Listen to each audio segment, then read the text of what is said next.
The city of La Crosse paid millions for waterfront property along Copeland Avenue, formerly the home of Petro Steel Supply and ExxonMobil. So what's keeping the city from moving forward with redeveloping those 65 acres? News 8's Jenna Traum was at a meeting tonight where city officials discussed the future of that property.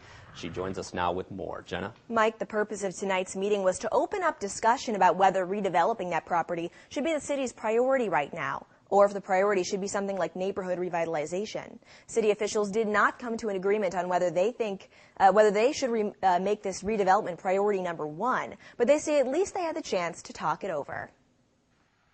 It's a plan that could bring a $40 million tax base to La Crosse. So for Mayor Matt Harder, redeveloping the waterfront property formerly home to Petro Steel Supply and ExxonMobil is priority number one. It's a very large redevelopment site, and it holds a lot of potential for high values in tax dollars in the future. Once it is redeveloped, it could potentially bring in, again, a very high level of income and a very high level of use for the community. But not everyone sees it that way, which became obvious at a meeting between the City Redevelopment Authority and the City Executive Committee. City Planner Larry Kirch says the city has a lot on its plate, and this project should not be its top priority. The City Council has to look at, well, as was mentioned, radio systems, railroad crossings, neighborhood deterioration, Exit 3, Park Plaza, mobile oil. So now you've got 6 priorities there. Which one would be the top? City Council President Audrey Cotter says she's not sure redeveloping the Petros and ExxonMobil properties should be at the top of the list. Right now there's no developer online, and it is a huge project. We're talking about 65 acres at the Mobil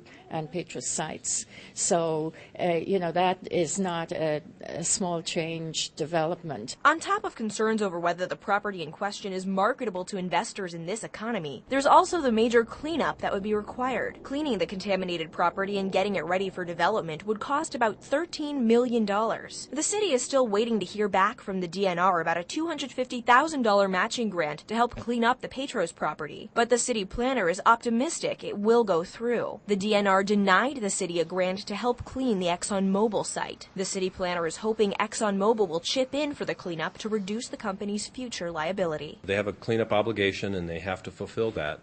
So the idea is to sit down and talk with them and see what they're willing to do with the city. The city planner tells me he thinks revitalizing the city's deteriorating neighborhoods should take priority over this project. And the city council president seems to be leaning the same way, especially since there are investors interested in redeveloping those neighborhoods. Thanks a lot, Jenna. Now, the mayor says he wants to hold regular meetings on cleanup and financing for the waterfront property to help move the project along.